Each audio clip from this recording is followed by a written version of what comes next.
sunrise. Blessed be to your day, may it be everything you require to create everything that you desire. Remember, you are deserving, but you're not entitled. You are deserving, but you're not entitled. I want you to stop to think, are you living through a two-way mirror? Are you living through a two-way mirror?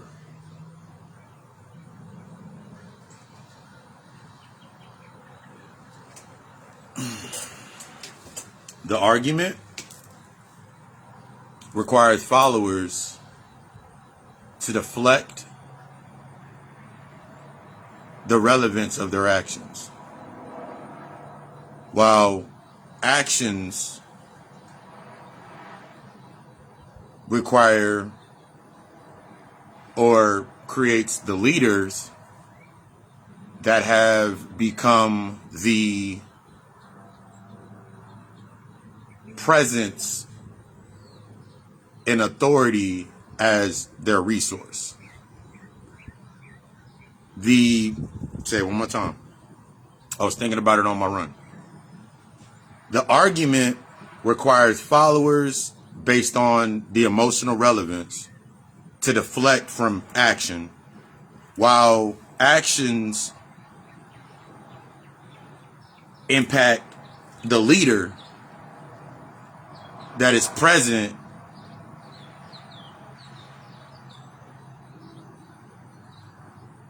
in there being a resource. So now I'm going to ask you again, are you living your life through a two-way mirror? That argument that you keep having, the argument that we talked about on Monday, the argument that you have not yet assessed, that argument that is rooted in that, the argument of guilt that leaves you upset, the argument of insecurity that leaves you in doubt, the argument of jealousy that leaves you afraid to see yourself not existing as what you are now. These arguments require a following. This is what I've said, I've made when I stated it before. The key is to study all and follow none. Subscribe to the message. Subscribe to the teachings. And the identity doesn't matter how it comes to you. See, through our arguments, most of the time, through our patterns, we seek assumptions. Patterns feed assumptions, or assumptions feed patterns. Whichever way you want to look at it, two sides, same coin. While the plan, it helps us check our actions. See, when you're stuck within the emotional pattern of trying to be relevant within a certain pattern, you're still angry, you're still upset, you're still hurt, still haven't dealt with that aspect of yourself. You create a pattern for yourself. This pattern based on independence, the pattern based on separation, the pattern based on isolation. And everything that you do within this pattern will require an assumption to why it doesn't work. Usually it becomes something external. This is because you've created this form of yourself that only exists in that space. You've created a form of yourself, this thought form, this identity for yourself that only exists in that space. Remember, the mind is powerful as fuck. You created this whole space where that identity works. And because of emotional relevance, most of your life becomes like a highlight reel. That means, give you an example, you always see things from this emotional bias point. That means you can go to your homegirl house and she can tell you everything that her man did, knocked her upside the head, but will remove the part of the story or the beginning part of the story to what they did up to that point. Not saying that it's deserved, but you are not entitled. See, when you're stuck in that deserving, when you're stuck in this I deserve, but you put that entitled into that sentence, it automatically becomes deflection. Automatically becomes deflection. As long as I was putting deserving plus entitlement into my formula, it always became, as long as I was putting deserving plus entitlement into my formula, it always led to me compromising. It always led to me compromising my standard. It always led to me not assessing my standard. Not really sitting there with looking at the standards based on my actions. Because I was looking at my conditions and all that I wanted to do is, I want to get better. But every time I say I want to get better and something comes into my space, you got to understand there's a difference between feeling good and getting better. Getting better is going to be the most uncomfortable shit that's going to happen in your life. You've done things to make you better. Naturally, in that space of duality, you did things that the intent was good. But what happened in that side of that space was to make you better. You made that trip. You made the trip. You made the move. You made these decisions with the intention to further good, with a good heart. This is how you looked at things through that two-way mirror. One scene, if you've never seen Fresh Prince of Bel-Air, I want you, y'all remember that? Y'all remember the episode of Fresh Prince of Bel-Air when Jazz, Carlton, and Will, they were all in there playing poker, and he told them this whole story about how he had to told him the whole story about this murderer, and then the two-way mirror, and then the dude punched through the two-way mirror. It's impossible. You think it's formless. That was the first Grand Rising. That was the first example that I saw when I really looked at it that was based on emotional presence, based on emotional relevance. See, everything's going to be relevant to whether, just like I've said this before, if I'm a liability to myself, I'm an asset to others. But when I become the asset to myself, I'm able to assess the liabilities or the opportunities or the resources inside of my space. So, looking at the dude when he punched through the window and choked out Will, he was emotionally present. Will was relevant to the fear that was based on the presence of old buddy that punched through the window. So he didn't have to look through he didn't have to know where he was at behind the window. He just followed that vibration. This is how you can look at it. He was following that vibration, and he knew where to attack. See, when you become present with yourself, you know exactly how to move, because now that planning to the end. Go get the book 48 Laws of Power, and then go get the the book Human Nature. Put them together, boom. You'll understand relevance and presence. Three of the laws of the 48 Laws of Power. I know many black people have these books, but never understand what it is. People be like, I don't like reading the 48 Laws of Power. It's about being a snake. No, you can look at it that way based on your presumptions and your perspective, your perception. But the perspective is, if I study this book, then I understand how to move inside of all spaces. It's three laws. Become formless, plan to the end, become formless, plan to the end, and I just forgot the other. Free lunch. Three of my favorite rules in that book. Out of all those laws. Looking at yourself into your space. Currently, what decisions have you made and why have you made them? Whether they're part of your plan or whether they're part of your pattern. I'm going to give you some key little insights how we think about, when you're thinking about patterns, whether you're in the lower state of your consciousness or higher state of your consciousness, you're doing the work or you're doing the work or you're just starting doing your work. There's a key. There's a major key. And this is how you understand it. Living in your pattern, in this example, would be every time that something happens, you will go directly to the part in your natal chart, the part in your human design chart, the part in your numerology, the part in your life path number, and you will say, because I am this sign, that makes sense. Because I'm an Aquarius, this makes sense. But just like, and then take that example to go further. Just like you'll sit there and you'll be like, I'm Oshun. Somebody that's at the same frequency of you is going to be like, oh my God, you're Oshun, and they're going to give you all of the aspects. But then there's going to be somebody that's going to challenge you, i.e., as an example, me. I'm going to ask you, which Oshun are you? I'm going to ask you, what phase of the Aquarius are you? I'm going to ask you, what phase of the Scorpio rising, Leo rising, your ascendant, your North Node, what part are you? And then you'll sit there and, yeah. Because the key is to evolve past that point. See, I was one of those ones that I'm an Aquarius, yay. But then when I got deeper into my chart, like, oh, I'm a Scorpio rising. Okay. So as I noticed this, nope, stuck in a pattern. So assumptions, stuck in the patterns and assumptions. Ain't nothing wrong with having assumptions. Ain't nothing wrong with having a pattern.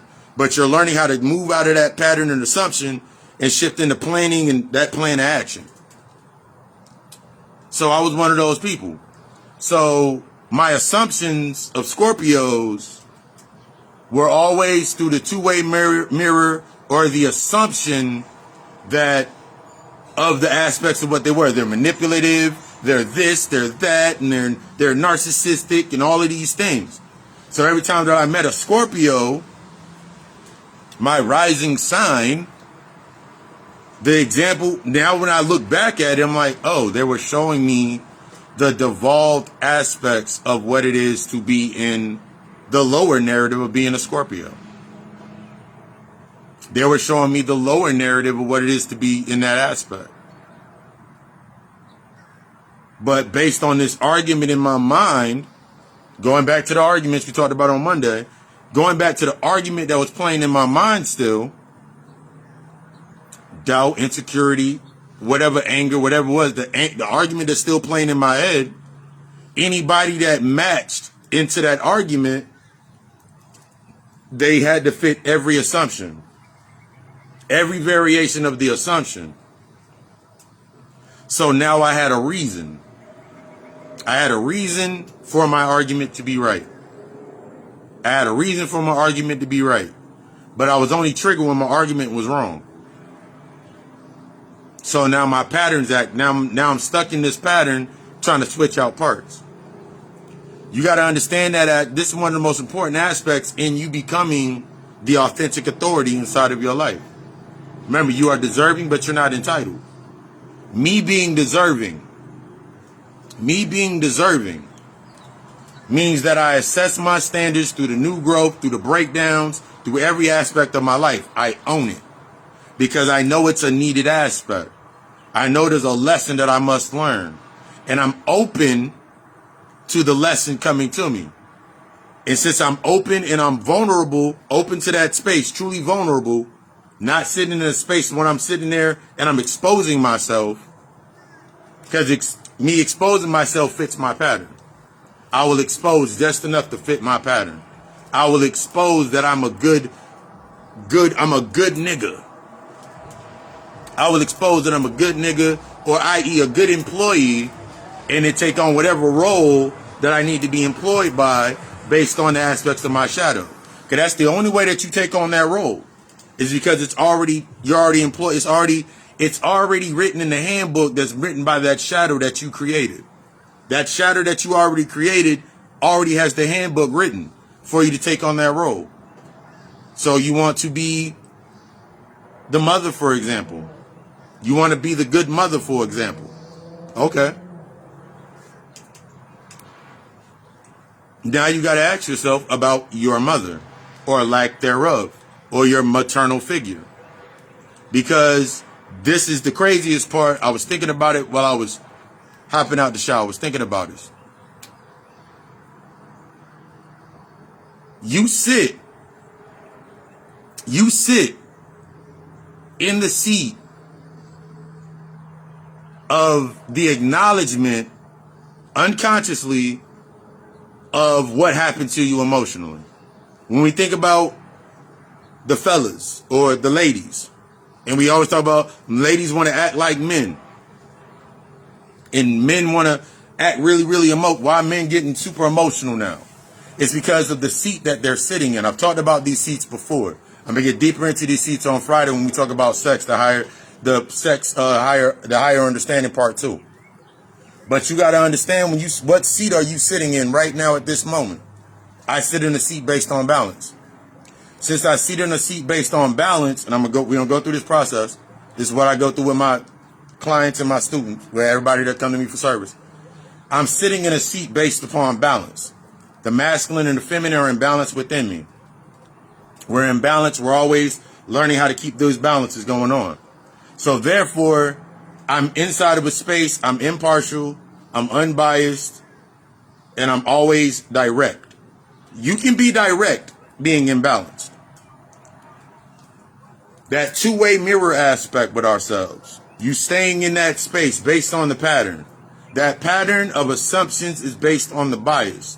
That means both of these have to move forward, and they've always moved forward.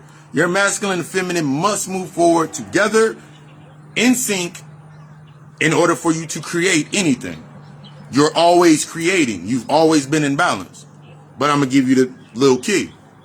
If I have feminine wounds in my feminine, that means the emotional rifts, the emotional tears, the soul loss, the shadows that I have not defined, the demons that I have not discovered and dealt with. That means every time that I go into a space, automatically through thought, based on what I think that I know, how I create my space, because the masculine is the builder or the creator, the enforcer. Based on what I know, I will create and stream into my space through those filters to fill up this feminine space. All of my, this is why bitches ain't shit. This is why this is this. This is why niggas dating white women. This is this. And I'll use all that to fill up that space. Everything will automatically connect to serve the purpose of my argument to create. Because that's what you use the argument for, to create. So based on my argument, I create, and then my actions dictate that argument. My reasoning for why I did what I did. But the longer that I stay inside of that position, imbalanced, what do you think you're creating? Now think about every narrative that you've heard. Men ain't supposed to show emotions. What do you think would happen later on? What do you think the reflections would be inside of your space? So now if you're reacting to, I just want a man to be emotional, but as soon as a man get emotional, I'm going to laugh at him and things of that nature. You triggered, whether you laugh, you shoot him down, whatever it is, or whether for ladies, like the fellas, you do the same aspect, and it happens inside of your space over and over and over again, it serves the purpose of your argument. See, this is why women is crazy. This is why niggas ain't shit. This is why this, and this. But you keep creating that in order to learn your lesson. You're going to keep creating the space for that to come in, to attract it, until you learn that my emotions are nobody's job to manage. My emotional budget, that emotional credit score I've talked about, your emotional budget, your emotional credit score, your emotional management, your emotional intelligence. The lower it is, the more you assume. The lower it is, the more you assume. The lower it is, the more you're a liability. You become a liability to reactions. So now, every time you go into your space, when you get angry, you're already angry. You just need something in your space to take you there. And something in your space will take you to that level of anger that's already present. Nobody can tap in to what's not already present. Nobody can get into that not unless it's already present. Nobody can make me feel insecure unless I've already felt insecure. Until I get present with my own insecurities, then everything in my space will give me an offer to deflect from my insecurities or magnify my insecurities. I talked in this week's of the God Hour podcast, we got into that aspect of the insidious inception. Most of the times you run into your life in this insidious inception. You sit there in that space with yourself and naturally you expose in hope. That means 90% of the times when you go into a space and you know or you're unaware that it's not normal until you're shown that it's not normal, 90% of the things that you do inside of a space are to feed or to lay the groundwork for your arguments. This is when you get stuck in the infatuation stage. Remember, I've talked about that infatuation stage. Oh my God, he's so awesome. Oh my God, there's show this, and this. And then you start laying the grounds for your arguments. How do you lay the grounds for your arguments? You tell them about you going to this comparison process. You're not going through the contrast, because contrast, remember we talked about contrasting last Thursday. That contrasting, that slide rule is seeing and accepting where you're at on that path. Am I in the stage of acknowledgement? Am I in the stage of acceptance? Am I in the stage of forgiveness? What stage am I in? Because once you understand that stage that you're in, now you understand what comes into your space. So if you're in the space of acknowledgement, as an example, everything will correspond to the acknowledgement. So let's say you're dealing with your masculine, your fraternal wounds, or aspects with your father, and you're acknowledging these aspects. You are knowingly have a plan of action to deal with the father wounds, the fraternal wounds, the guilt wound of fatherhood, the father. Everything's going to come into your space based on this and everything else, because it's in duality. Everything's going to come into your space to force you to step out of the reaction. Remember, reaction is comfort. Stepping out of your comfort zone to expand. And there's also going to be things in your space at the same exact time that are going to be the examples of what you're used to based on the assumption. How you see those are based on your ability to become the observer to the opportunity, or you stay reactive to the obstacle. Most of the things that we've said, I'm independent, I'm a real nigga, that sets the tone for the basis of your argument. Grand rising, grand rising, grand rising. That sets the tone for that argument. I'm independent. I'm a real nigga. I'm a god. Okay. You said you were a god. Let's see what you can create. A god creates creates the lessons without bias. God creates the lessons without bias. A god is emotionally present. That's you want to know what an omnipresence is and being omnipotent?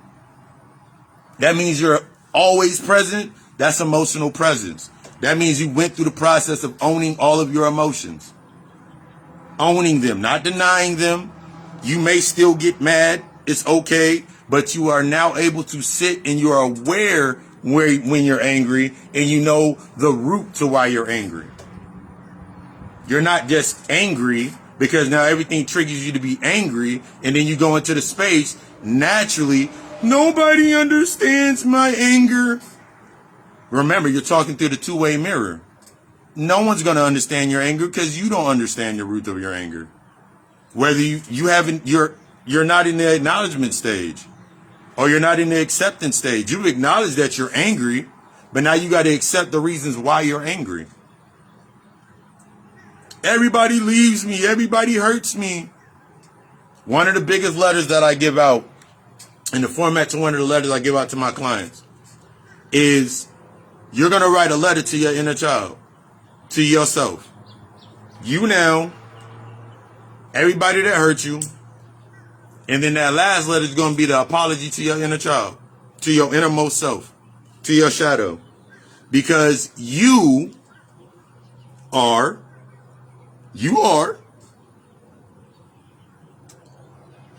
a part of the crowd that left you back there. You're part of the crowd that left you back there. And you left yourself back in that dark space, looking for a mother, looking for a father, looking for some type of figure of knowledge into your life, looking for some type of guidance. And until you accept, this one I always tell people, like, the first thing about your traumatic experience is you got to own that you benefited from it or you wouldn't be here. The traumatic event Without it, you would not be where you're at. So you got to accept the benefit of it. Remember, you're getting out of this good and bad concept. I talk about that all the time. You're getting out of this good and bad concept. You're getting out of this right or wrong, win or loss. You're looking at it positive and negative. It's the standards of your duality of your correspondence into your space. Do you have a plan of action? If you first realize that you've been living in patterns your entire life, the first plan of action is to learn how to plan. See, this is about acceptance. Now you acknowledge, I had to acknowledge that I've been living based on patterns and assumptions. I would live based on patterns and assumptions based on my emotional budget. Give an example. Since I was working so super hard, I would assume that I would have enough money to take care of things. But since I was stuck in that space and I did not accept the fact that I needed to create a budget or look at my emotional budget in the reflection of my space, all I'm looking for is more money. Where did I learn this? I learned that with seeing my father, seeing my uncles, seeing my aunts work 2-3 motherfucking jobs and made that normal inside of my mind. The emotions that were already present. The emotions that were already present. The anger, the guilt, the doubt that built that reasoning to do that.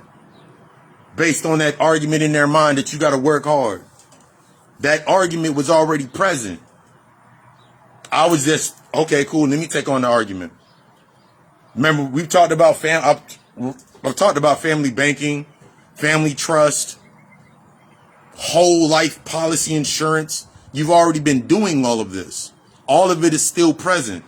Some of you are still living out as the beneficiary to the old life insurance policy. The life insurance policy that was created the moment that you came through. That's your karmic debt. You've been paying off the interest rate to exist within that family bank, taking out loans. What is that loan? I've talked about that loan before. That loan is the loan that you take out on the credibility of your mother being a mother, the credibility of your father being a father, the credibility of your father, your stepfather, your mom's boyfriend hurting you. You're still cashing in on that loan. You're still living in that interest rate. You're still paying the minimum balance. And it shows in every action that you do. Because now you're working extra hard to be the best mother you can, to be the best father you can, to be the best that you can. But the only way that you can be the best that you can is always going to be a limit. You're the best because of. So since you're the best because of this argument, your pattern, that must exist. And in order for it to exist, now you need multiple variations of the experience. So now you need everything from one end of the spectrum to the other end of that spectrum. You need the good father you strive to be, and then you need the horrible father to stay in play. Also, you can keep that argument going. So you can keep doing the same shit. No plan of action, no plan of attack. So now everything becomes an obstacle automatically. And I've taught obstacles are the debt. If every time that I go into a space, not taking the assessment of myself, everything that I'm going to go into naturally based on assumption is going to be an obstacle to me. It's going to look like an obstacle because I'm going to invest into this hoping for no credit check. I'm going to invest in this hoping they're not going to check my credit. And I'm going to try to put my best foot forward, put on my best clothes, put on my best voice, my best clothes to go into that space to hide and deflect from me becoming emotionally present. Really sitting with my emotions. Really sitting with my emotions. My grandmother always told me, like, don't make plans based on emotions. Because you're only going to do it based on relevance. That means you make that phone call when you mad as hell. But now, you made the phone call, mad as hell. It fits your pattern. Nobody's going to play you. No one's going to disrespect you. No one's going to hurt you. Da-da-da-da. The discipline of the inner child, acting as a 5-year-old, 11-year-old, wherever your emotional weight is at. Now you sitting inside of your space. Now you got to deal with that. You didn't have a plan for that. You had a pattern. So now you're seeking parts in assumption to the burnout that's about to happen. So now you run through your space. Now you tell everybody the same story.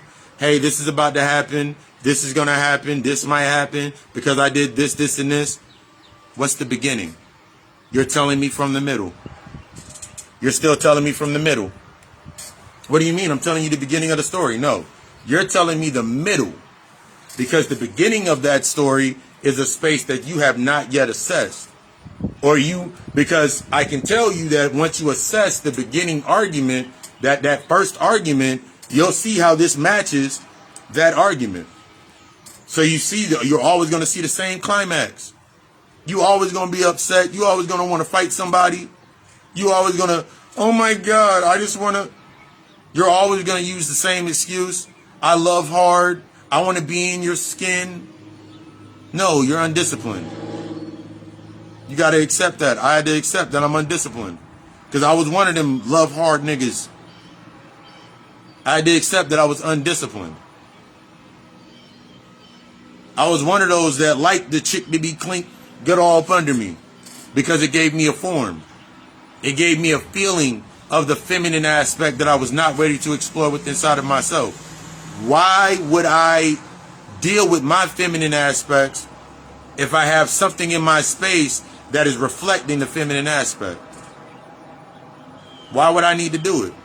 Why would I deal with the masculine wounds if I have something in my space that's living out the masculine wound, that's acting out in the masculine sense? Why would I do the work?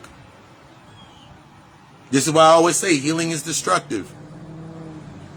Healing requires you to realize that plan of attack is going to make everything an opportunity to move in the aspect of gratitude and do that work internally.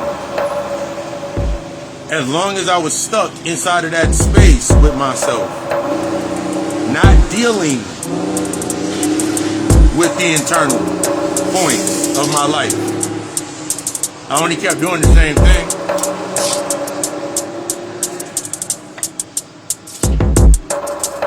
I would basically be going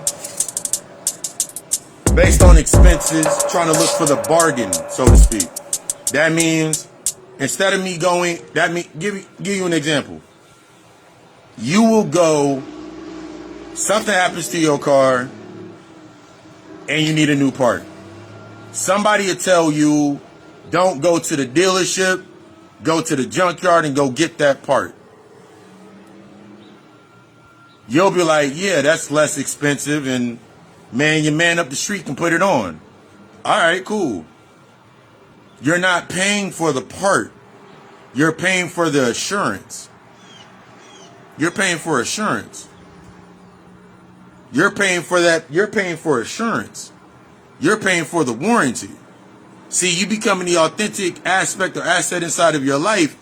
You're paying the prices and the dues to become the authentic authority, to move outside of, to move in contrast, not move in comparison. See, to become that authentic authority, that requires me understanding that my shadow is formless, and the only way that it the only way that it takes a form is based on whatever emotion I haven't dealt with, whatever things I have not dealt with on the internal sense of myself. So I'll continue making assumptions that motherfuckers don't love me, because the argument of the first person that demonstrated what was the dishonored aspect of my love is how I'm living.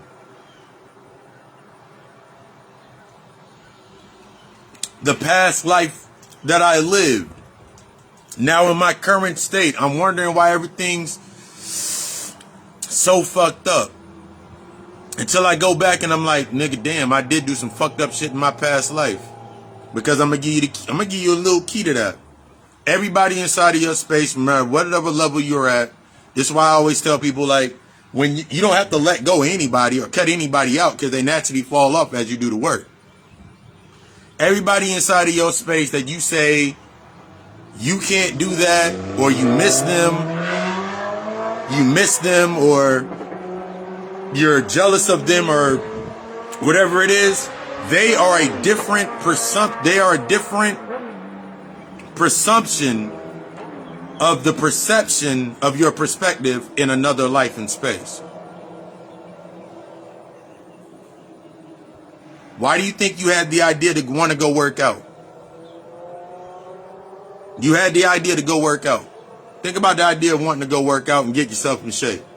You're pulling from the space of the thought form of the Nick. There's somebody right now. There's based on me now working out. There's another motherfucker out there sitting on the couch right now. Or there's another person out there right now sitting in a fucking building right now. There's another person sitting over here right now. There's another motherfucker that's sweating behind all these different versions of myself are out there. But they all have one key aspect. When I shift the presence, they shift the presence. When I shift the relevance, they shift the relevance. See how you change everything inside of your space? Since I'm in presence, they are all relevant to my presence. Since I'm in relevance, they're all in presence to my relevance now. That's how I feel all of that shit. That's that perception, your sensory perception. It's why whenever you're thinking about something being fearful and you walking down the street at night and somebody's taking a walk behind you and you automatically feel them through fear and you're like, oh my God, this person is going to hurt me. When in reality, they're just walking their dog like they've been walking their dog. You're just new to the block. Or you're looking at the ants that are crawling up. You're just looking at the ants that are crawling up this side of this, and then the landlord says there's never been ants inside of that house. Now you got to take the acceptance of, so what was here before? There was never no ants in the house. What did you spill? What did you put in that space that they now are attracted to? They're attracted to the presence of something. Your relevance to exist, that's what they're present for. Or your presence to exist, your presence to live, that's what they're relevant for to teach you. On either end of that spectrum, do you have that plan of action? Or you've been living in the pattern, seeking parts. You burn out, go get another part. You burn out this infatuation. You burn out through infatuation. Now you searching for another part. Oh, they don't want to do this, this, and this. Why? What are the qualities of that person? What are the qualities of that job? Have you learned to master to create those qualities within inside of self? Have you learned to take those qualities that you saw, the positive qualities, and how you learned based on the negative qualities? Because their negative qualities correspond to their positive qualities, as your negative qualities correspond to your positive qualities. So now, in the book of human nature, everybody's a narcissist. Everybody mirrors something. Everybody has a level of it to themselves. It's just based on what level of acceptance. See, the more that I accepted that, the more that I could shift through the relevance of trying to stay, oh, well, I've done this and everybody's done this to me. And I started shifting into that unbiased, like, oh, I've done that. I was manipulative, because manipulation is normal. Conflict is normal. Chaos is normal. Because without conflict, without manipulation, conflict cannot ensue to start the chaos, to bring in new order. So you need those processes. You can't skip it out just because you don't like the way it sounds or the way it makes you feel. It's only making you feel to sit in emotional presence. Most of the things that were happening in my life, every single time, even when I was doing good, some shit would come up. And I noticed the more that I was reacting, the more relevant I was. But the less I stopped reacting, I started responding. That means I started to sit down with it and sit with that shadow, go into that gate of hell, deal with that demon, that intelligence that I did not yet have. The more every time now when I move forward into a new position, that same thing would pop up, but it would be a different result. Oh shit, that's what it really was. You're shifting. I said it the other day. It don't matter what the shift is. It's a shift. It's retrograde. None of it does anything if you're not willing to invest into the work. You want to be a Scorpio forever? You want to keep using that as your guideline, your guidepost? That's only your guidepost. That's why it doesn't move. It's a guidepost. It doesn't move until you assess what needs to be taken down from it. Think about the scarecrow hanging in the Wizard of Oz, discerning a path. Until it was removed, it cannot assess and take the path. That's the example looking at yourself. Until you take it off, you're never going to be able to assess anything inside of your path. You don't keep doing the same shit every day, hoping for something new to happen. Mad that the world keeps doing things to you when it's doing things for you. It's all in your favor. You just got to look. It's all in your favor. What is it teaching you? What is it showing you? What is it helping you apply?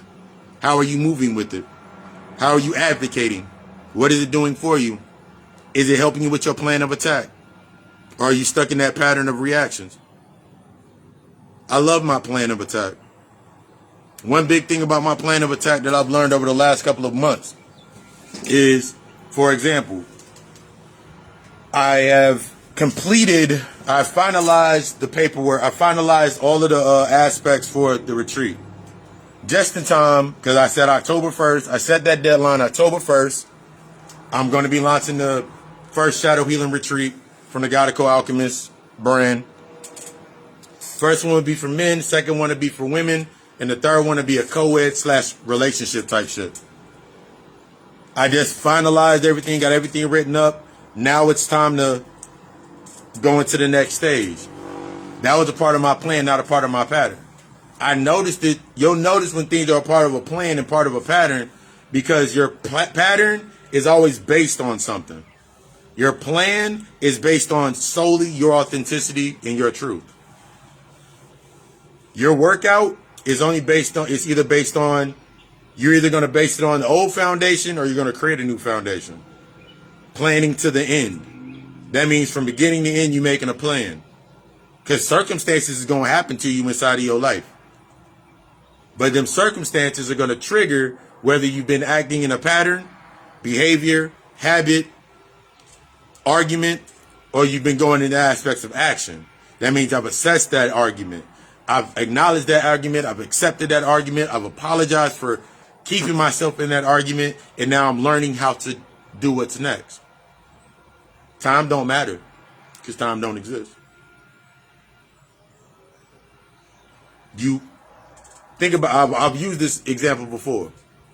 You can be 30 right now, 31, 32, 33, 34, 35, 36, 25, 28, don't matter. That thought you just had about doing something. You'll look at the time, i.e., you'll use the time as the result. The time is not the result, the time is the path. Regardless, if 4 years go by, 5 years go by, whose fault is it that you're still in the same space, doing the same shit? You can assume and place it on others all day. But the door works. The door works.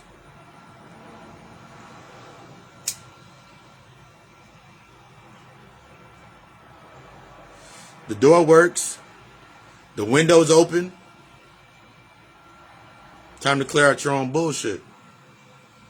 I desire you to be the best. You deserve to be the best. But you're not fucking entitled. This week on the God Hour podcast, we got into that insidious interpretation. As long as that argument is still present based on your past, based on the first argument, the first thought form that created the first thought forms, you will always create based on that. You will always expose in hope. You will always move in the sense of exposing in hopes of the infatuation. You'll always move in that state with yourself of, it's everybody else.